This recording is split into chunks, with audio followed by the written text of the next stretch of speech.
Hi there. So I'm going to quickly show you how to set up hot cues using Rekordbox. So first, I'll simply drag in a couple of tracks on my decks. Now, it's super easy to set up hot cues.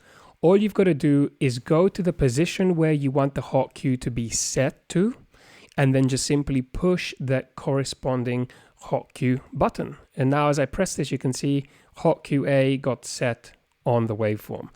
Now you've got to make sure quantize is on, because if it's not, and you haven't gone to the absolute perfect position, then it's going to set your hot cue slightly out of the beginning of the beat.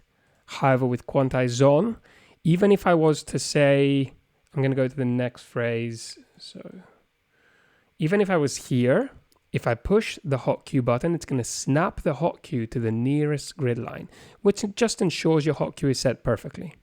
Now, if you want to set a looped hot cue, super simple.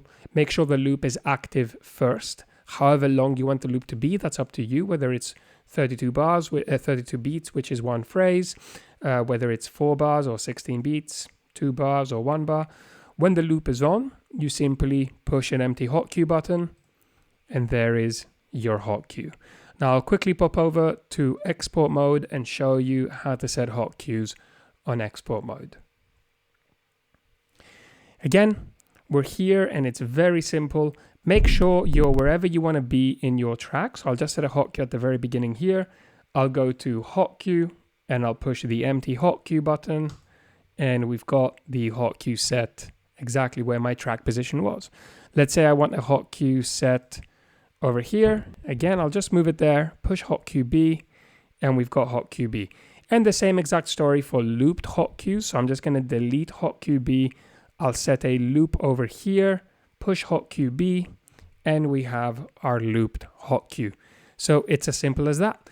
To set your hot cues, all you've got to do is move your track position to wherever you'd like to be, push the corresponding hot cue button, and you have your hot cue.